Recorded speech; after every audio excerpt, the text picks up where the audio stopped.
So to start with,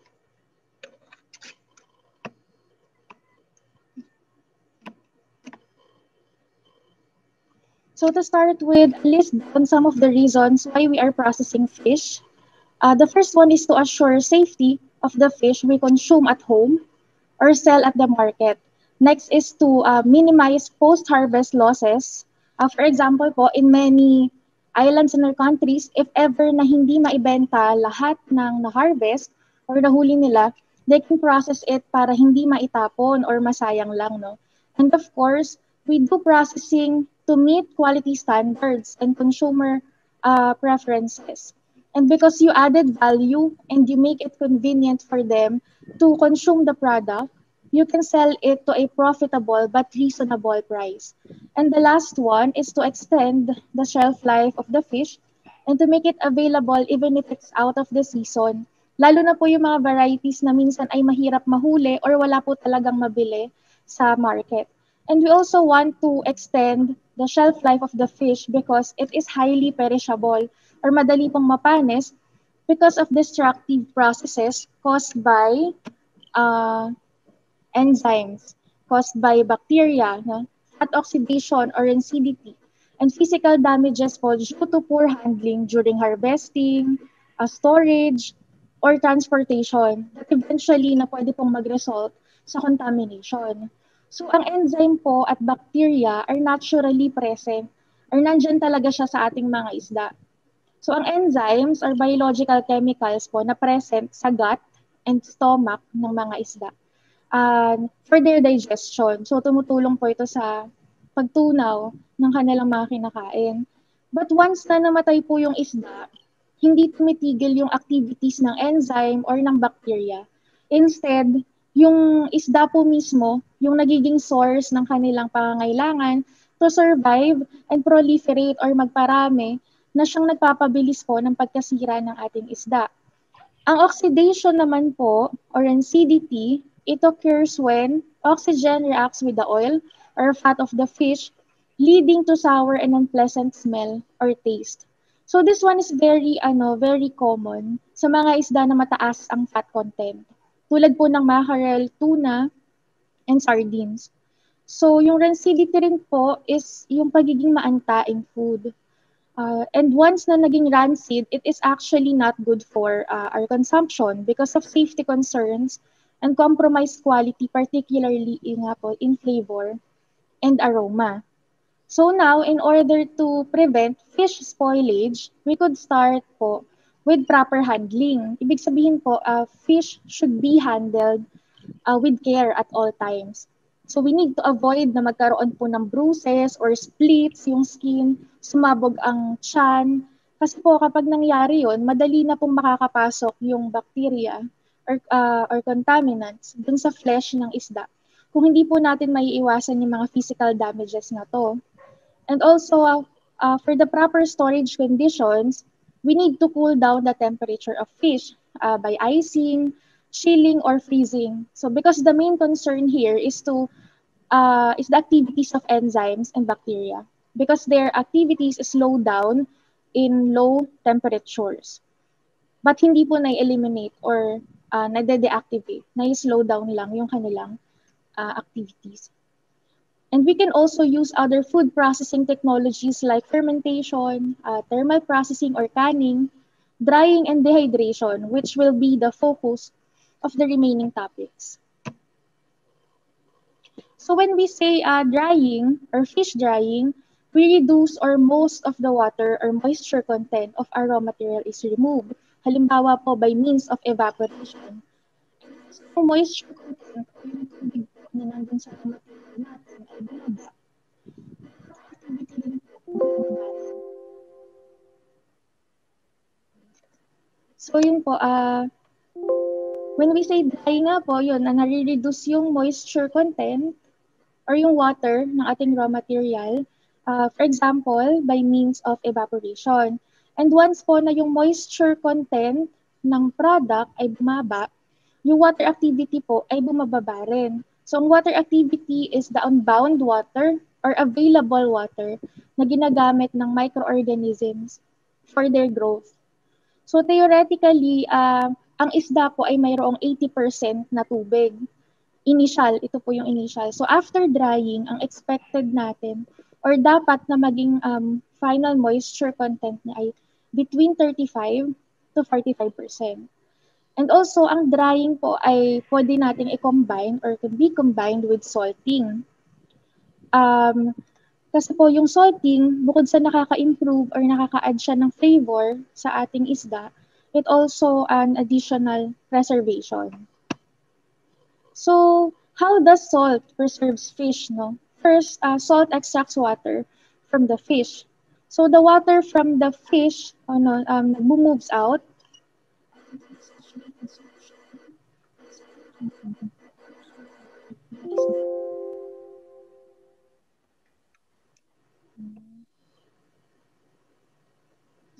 So, so, nape-preserve po ng salt yung isda. Kasi yung water from the fish nag-moves out into the saturated salt solution kung saan po nakababad or nakalayer yung ating isda. So ito po yung tinatawag natin na osmosis, no? At kapag po sinabi natin na saturated, mataas po yung concentration o yung amount ng salt na ating inilagay sa tubig kung saan po nakababad yung ating isda. Next is salty condition is unfavorable for spoilage bacteria, given that we use clean and dry salt. Ang salt po kasi, it can also lower water activity of the food. Ang isa nga po pala sa example nito is yung fermented fish sauce or patis na mataas ang salt content, which is 20 to 25%. Na kahit na mataas yung water content ng patis, yung water activity niya is controlled or has a water activity of, I think, below 0.85.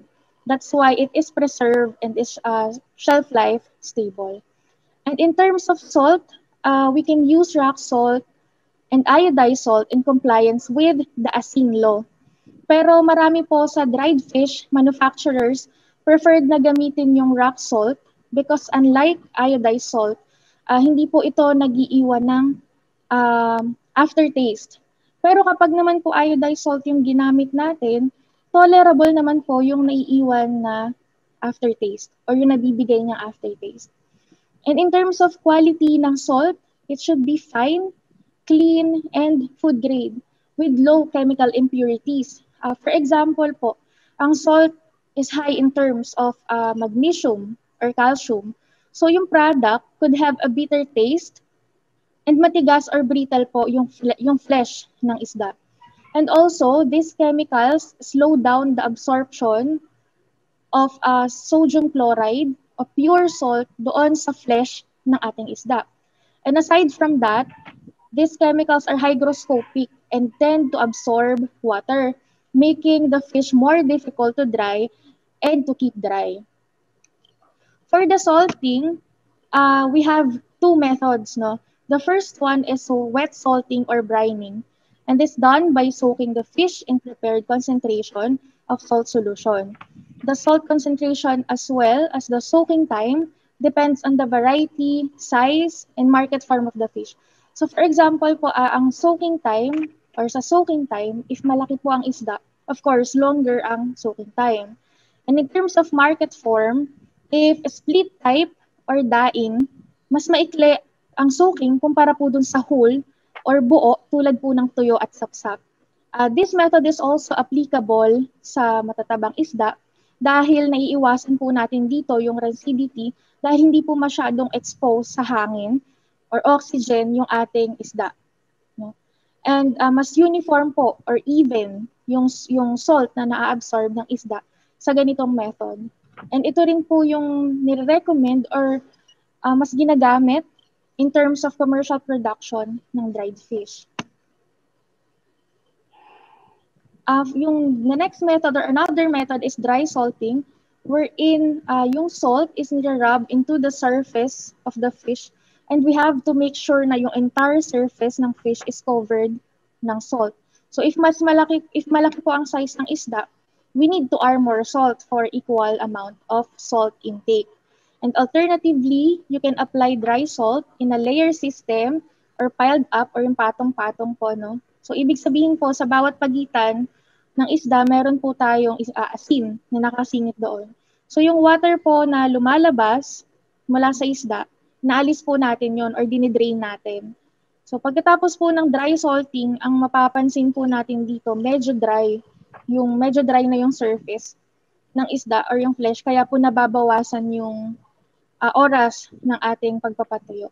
Pero pagdating po sa matatabang isda, this is not the recommended method kasi po madaling aanta or magiging rancid yung isda. At isa pa po sa disadvantage is pwede pong maging uneven yung ating salting with the use of this method. So when it comes to drying, we also have different methods. The first one is sun drying, wherein we spread out or laid out yung fish in mesh trays or drying racks. And then expose po natin ito sa open area, no, under the heat of sun. This method is practical kasi hindi po natin kailangan ng special equipment to do the process. But since open area nga po ito ginagawa, very prone siya sa contamination. Some areas po na napuntahan namin before pandemic sa mga trainings, hindi po nagiging practice yung yung paglalagay ng net over the drying rack for protection against contamination. No? Kaya po, yun ang isa sa mga ina-advise namin na huwag nilang kakalimutan na maglagay ng net or kulambo during drying or sun drying para hindi nga po magkaroon ng alikabok or madapuan ng insekto yung mga dinadry nila. Another disadvantage pa po of this method is this is weather dependent and longer yung drying time na normally tumatagal po ng 3 to 4 days. So kapag po masama ang panahon din, of course, we need to stop the drying process. Kaya po lalong tumatagal. At pwedeng hindi na po maging even ang drying ng isda na pwede pong magresulta sa early spoilage. So sa pagpili naman po ng area kung saan tayo magsa-sun dry, no? First, kailangan po malapit sa preparation area natin at away from the passing vehicles or yung kalsada, no? Para po maiwasan natin yung pagkakaroon ng alikabok ng ating mga dinadry na isda. Of course, yung area mismo kailangan po ay malinis at tuyo. Yung drying racks na gagamitin po natin dapat naka-elevate or nakaangat around 1 meter with respect to the ground to allow air circulation around the fish and to increase the drying rate and of course to avoid contamination. Portable shades or plastic covering should be available para kung sakali man pong biglang umulan, matakpan natin agad yung dinadry nating mga isda. And no animals or pets are allowed in the drying area. Aside from baka tangayin nila yung ating dinadry, at wala po tayong maging final product, ang unang concern po natin dito talaga is yung hindi nila makontaminate yung products natin or yung dinadry natin. Next is solar drying. Actually, this is almost the same with the sun drying except that we are using solar tent dryers that protects the fish from contamination and sudden change of weather. So ito pong nasa picture and yung design ng solar tent dryer na to, ito po yung isa sa nakita namin sa training na pinondak namin in Agoncillo, Batangas. So, and yun nga po, later on, nagkaroon po ng innovations and improvements wherein yung air velocity or yung bilis po ng hangin na tumutulong sa pagtutuyo ng isda as well as the temperature and even yung relative humidity or yung tubig na nandoon sa hangin are controlled and can be maintained. And this is the cabinet drying method that offers a few to several advantages. First, it's not weather dependent and even and shorter yung drying time compared with the previous methods na na-mention ko. Protected din po yung ating products from potential contaminants like insects, microorganisms or bacteria, and adverse weather condition. No? So kahit umulan sa labas or makulimlim, continue pa rin po yung drying natin kasi hindi yon factor para magkaroon tayo ng or magtumigil yung ating drying. Kaya lang po ang drawback nitong method na to, medyo mataas po yung ating investment because of the equipment, of course, and yung product medyo mataas din po yung presyo because of the added utility cost like electricity or LPG na kailangan po natin no, para ma-operate yung mga equipment or ilan sa mga equipment natin. And there are also factors na nakaka-affect sa fish drying. It is related, yung ilan po dito related sa dryer na or features or aspects ng dryer na ginagamit natin. Yung iba naman po ay related doon sa properties ng ating dinadry na material. So, for example po, ang air velocity ay mabilis, no? And yung temperature ay high enough and yung relative humidity is low, it is expected na magiging mabilis ang drying natin. So, pagdating naman po sa isda, if malaki ang surface area or manipis or maliit ang isda, mababa ang fat content at initial moisture content and we can have a shorter drying time. So now that you are familiar with the principles, methods, and factors affecting fish drying, we can proceed to the dried fish processing operations. So for the raw materials, we need fresh fish as much as possible kasi po kung hindi fresh ang ating gagamitin or substandard ang ating raw materials, and then final product ay ganun din po. Substandard din ang quality o I mean mababa ang quality. Okay. So, ayun nga po, for the raw materials, we need fresh fish no, as much as possible kasi po kapag tayo ng substandard or mababang quality ng raw material, so expect natin na yung kalalabasan or yung final product po natin ay ganun din. So, mababa din po ang quality. And then, bukod po sa isda, kailangan po natin ng food-grade salt and potable water.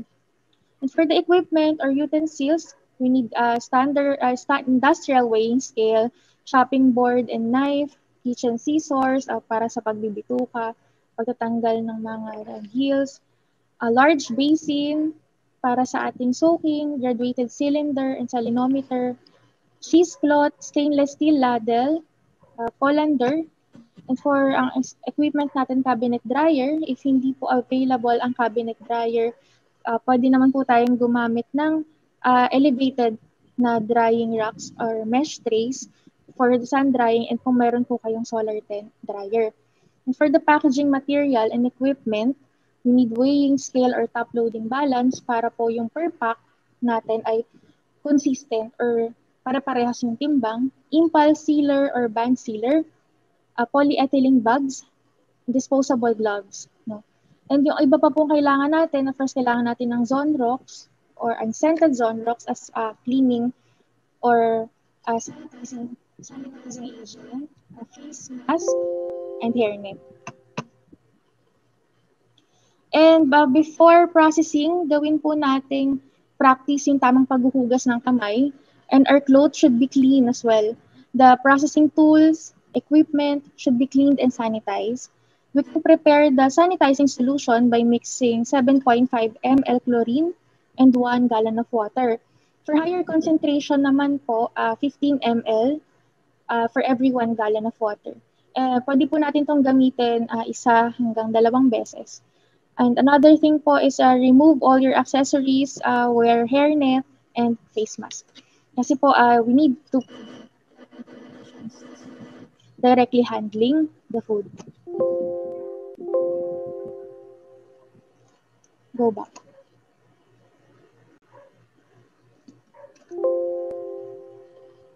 So first po, in the receiving of raw materials, we have to make sure na po yung isda is of good quality. So I listed down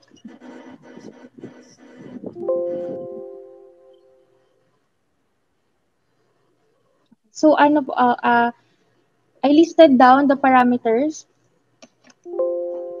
na kailangan po nating i-check sa ating raw materials para po malaman natin kung maganda po yung quality or fresh pa yung ating isda. So kailangan po pagdating sa eyes, clear, hindi not sunken nor wrinkled, uniform bright red gills, no blood spots on the gill covers, firm yung stomach, no, kailangan po hindi sabog or pumutok, should spring back to its original shape once pressed. Yung scales po dapat or yung kaliskes hindi dapat madaling matanggal. shiny yung skin, slightly slimy yung skin din, and wala pong mabahong amoy. Next is sorting and grading. So bakit po natin kailangan ng sorting and grading? Kailangan po natin ito to facilitate uniform brining and drying. So nang nasabi ko kanina, no, ang brine concentration po kasi and soaking time ay nakadepende sa size ng isda. If pagsasamahin po yung iba't ibang size ng isda sa iisang soaking, ang magiging problema po rito kung susundin natin yung time na kailangan para sa malalaking isda, masosobrahan naman po sa salt intake or alat yung maliliit. So, yung soaking.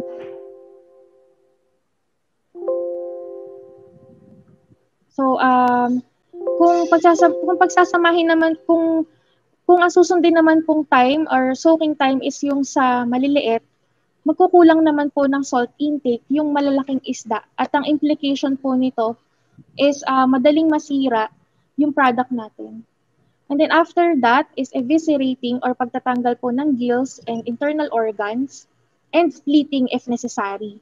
Kasi there are varieties po tulad ng tunsoy or sapsap na maliit and no need na natin hatiin kasi po masisira na yung isda.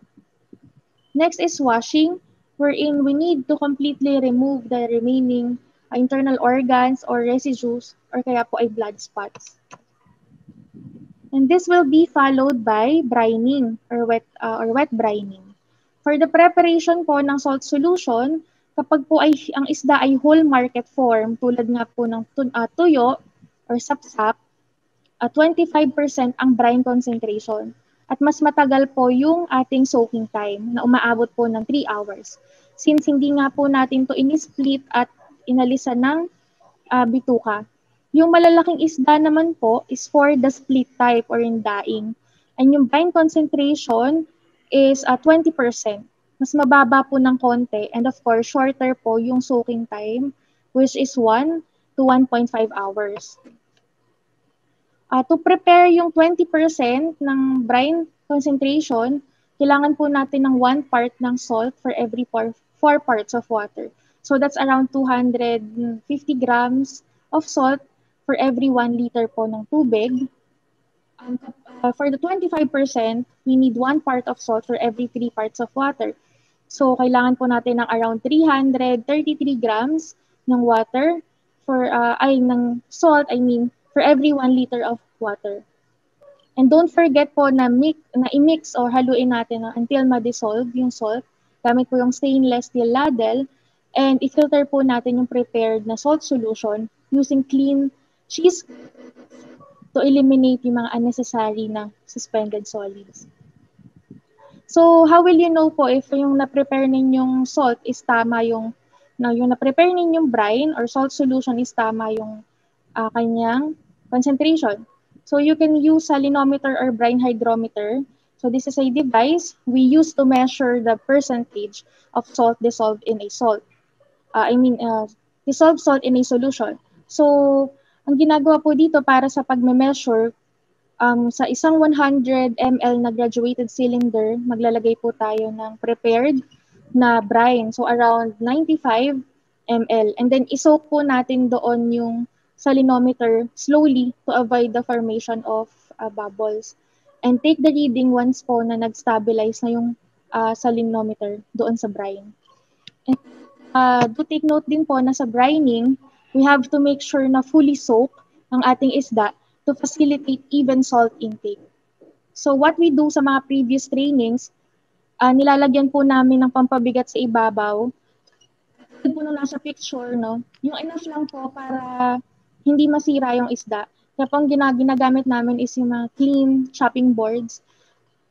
Pwede rin naman po yung malilinis na planggana, basta lang po mas sigurado natin na hindi lumulutang yung isda na sinusoak natin.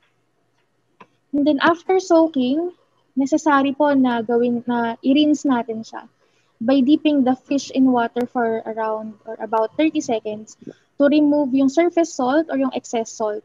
At kapag po hindi natin ginawa yung rinsing or ni-skip natin itong process na to, ang mapapansin nyo po sa final product ninyo na magkakaroon ng formation ng salt crystals doon sa surface. At isa po yun sa mga defects, no, na pwede talaga natin ma-encounter. And before tayo mag-lay doon sa trays, before natin siya i-arrange doon sa drying trays natin, paki-record po yung timbang dahil kakailanganin po natin yan as basis kung enough na ba yung drying natin. No? So sa paglilay po, kapag split type, yung ating ida-dry, yung skin po dapat yung nakatouch doon sa surface ng drying trays. At dapat po ay may tamang spacing para po ma-maximize natin yung laki ng drying trays. At maiwasan din po yung pagkakadikit-dikit ng mga isda. So if sun drying ang ating gagawin, since madalas nga po hindi siya talaga natatapos ng isang araw, no? Ang sinasuggest namin is ilagay po sa malinis na plastic bag yung partially dried na mga isda and then i-store po sa refrigerator or chiller and then ituloy po kinabukasan yung pagtutuyo.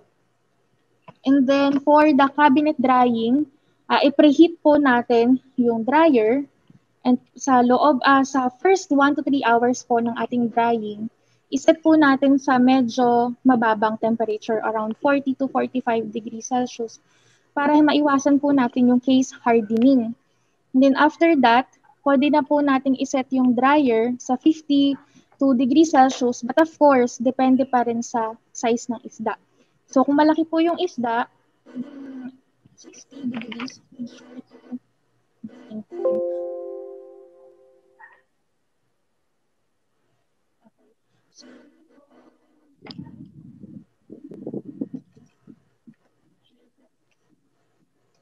Hello?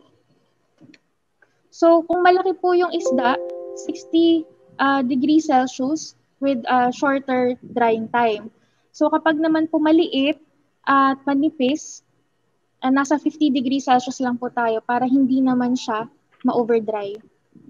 So malalaman po natin kung enough na po yung drying, kung hindi na soft yung flesh or hindi na damp or medyo basa yung flesh ng isda. Pwede rin po natin actually siyang ibase sa timbang. No? So halimbawa po ang timbang ng isda bago nyo siya i-dry ay nasa 2 kilo. Dapat po after drying, yung timbang ay nasa less than or equal to 1 kilo o kapag po nangalahati na yung timbang.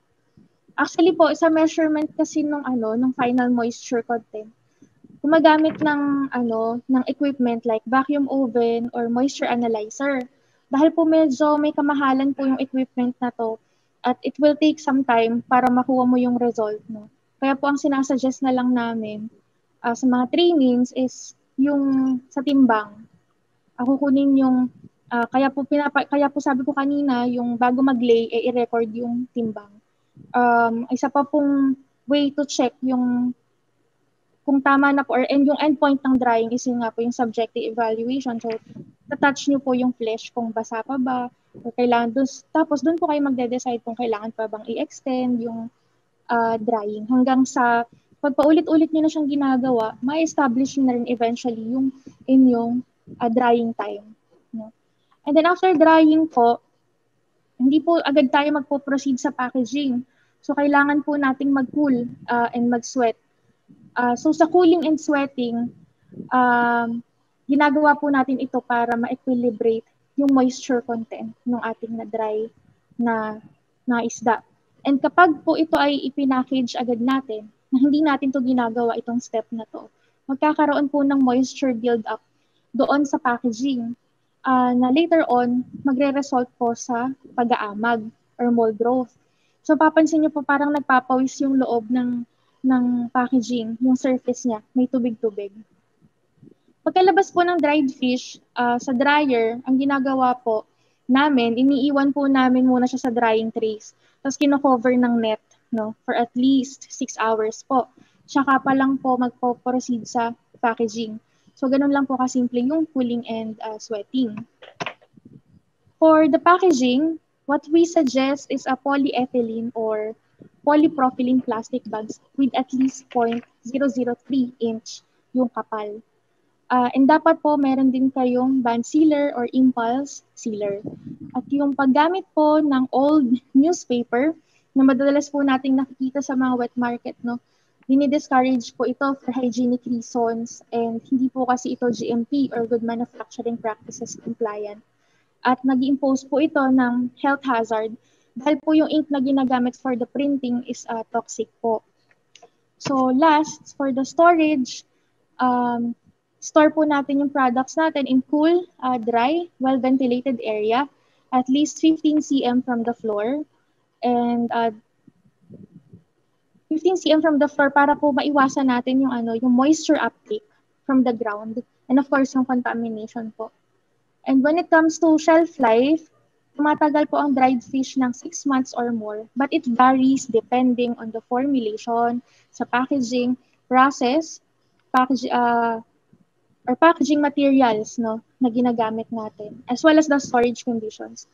So dito po sa ITBI, yung other researchers po and other experts from our division conducted the shelf life study sa dried tunsoy, galunggong and hasa-hasa na nakapackage po dun sa PE or PP na plastic bags. So kapag po ang storage temperature niya ay room temp lang, ito po umabot ng 1 month. 2 to 3 months kapag naman po refrigerated, and up to 6 months or more kapag naman po frozen. So kapag po halimbawa nag-decide kayo na baguhin yung packaging dahil gusto nyo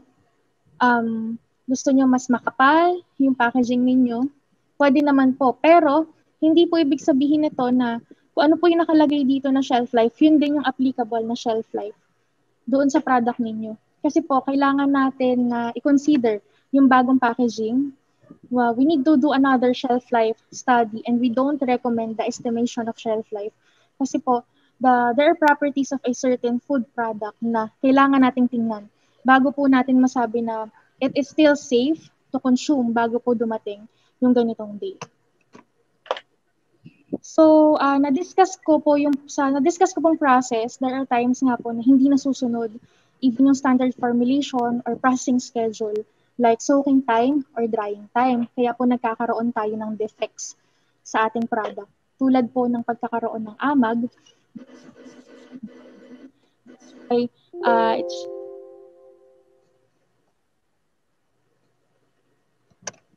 So yun na po, there are times po na hindi nasusunod yung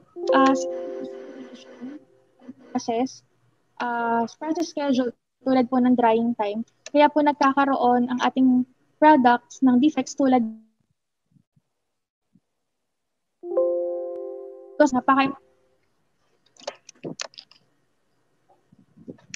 Hello? So there are times po na yun, hindi nasusunod yung standard formulation or processing like schedule like soaking time or drying time. Kaya po nagkakaroon ng defects yung ating product tulad po ng pagkakaroon ng amag because of insufficient drying. Kaya po kung ang na-establish mo pong drying time ay around or 10 to 13 hours, kailangan po mag-stick tayo doon para po hindi magkulang sa drying at eventually po amagin. Dahil yung amag po, gustong-gusto po niya yung mga moist or damp surfaces dahil requirement po nila yan para mag-grow sila or dumami. Nagiging cause rin po kapag hindi appropriate yung packaging na ginamit nyo. Halimbawa po, sobrang manipis. And of course, yung poor storage conditions and inadequate cooling or sweating before packaging. Ang insect infestation naman po ay pwedeng mangyari during processing, packaging, storage, and distribution or transportation. So para po maiwasan ito, kailangan we have to make sure na yung mga dadaan ng proseso ng products natin ay malinis ang working area para po hindi pa mahayan ng mga insekto. Next, ang pinking or reddening discoloration as well as the presence of chocolate brown peppery spots. Ito naman po ay because of the use of impure or yung marumi, hindi siya pure na salt. No? Kaya po nangyari, nagkakaroon po ng growth of salt-loving bacteria at pwede rin po na dahil ito sa contamination.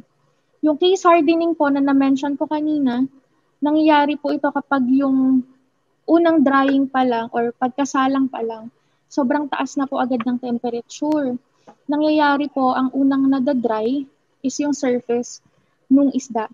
Kaya po yung naiiwang moisture doon sa inside the flesh, nahihirapan na pong lumabas or mag-evaporate. Kaya po nangyayari uneven yung drying ng ating final product. So next is rancidity, which is very common po yun nga sa mga high fat content na isda. And because of improper packaging and poor storage conditions, dried fish can be exposed to air or oxygen that will eventually result to rancidity that is associated with off flavor and aroma. Stains is because of the remaining blood and or internal organ residues because of poor cleaning and washing. Nagiging brittle naman po or tough texture yung ating dried fish because of yun nga po over-drying or excessive moisture loss during storage or transport. And then the last one, yung sour, bitter, or foul odor, moist and soft texture, insufficient salt intake, or insufficient drying, and poor storage conditions. And we also have the Philippine national standards for dried salted fish. This prescribes quality, safety requirements, and specification for all commercial dried salted fish in our country. At sakop din po nito yung mga manufacturers, mga nagre-repackage, as well as yung mga imports and exports. In terms of physicochemical properties, the product should have a water activity of 0.78, 12% as minimum for the salt content, but may vary provided that the prescribed water activity is not exceeded, and 200 parts per million or ppm as maximum for the histamine content. So yung histamine po is a biological toxin responsible for food poisoning or foodborne illness, and this is associated with consumption of fish like mackerel and tuna. Typically observed symptoms are hives, skin rashes, headaches, nausea, vomiting, diarrhea, burning sensations of mouth and lips, and difficulty in breathing. Ang histamine po is produced when yung fish are time and temperature abuse. Ibig sabihin po kapag na-expose siya sa time temperature, temperature danger zone, yun po ay na between 5 to 57 degrees Celsius for a longer period of time. Kaya proper handling po ng fish is really important because once na yung histamine has been produced, it cannot be eliminated by normal cooking or freezing temperature, and its toxicity remains intact. And we also have microbiological specifications. So ito naman po yung ating reference para malaman natin kung pasok pa ba sa limit yung microbial count or load ng inyong product. So paano po natin ito ma-determine, itong lahat na to? You can submit your products to a laboratory testing facility like what we have here in USITDI para po ma-analyze yung products ninyo. And kailan po natin ipapatest itong mga products? So if you are planning to commercialize your product, so you need to apply for product registration sa FDA. And yung results po nito is one of the requirements na hihingin sa inyo to proceed with the application. And for the business opportunity plan for whole dried fish, here's the list of direct materials, utilities, labor, packaging materials, quantities, with corresponding cost. So assuming that we can produce 16 kilos of dried fish from 40 kilos tunsoy or 32 packs, so that's 500 grams per pack. So ang unit cost per pack is 95 pesos. The selling price is 124 pesos, so you have 23% na markup. Sa loob naman po ng isang taon, ang magiging investment niyo po ay 240,070 pesos. Ang ROI, or return on investment, is 70%. And ang payback period po ay aabot ng 2 years. For the split dried fish naman po, fresh mackerel po yung fish na ginamit to prepare this BOP. So if we can produce 20 to 21 kilos of dried fish from 50 kilos of fresh mackerel or 41 packs, so that's 500 grams ulit per pack. So you have, so ang unit cost per pack is 209 pesos. The selling price is 272 pesos. So mayroon po ulit kayong 23% na markup. So sa loob po ng isang taon, ang magiging investment ninyo ay 350,280 pesos. Ang ROI ay 93% and ang payback period po ay aabot din ng 2 taon.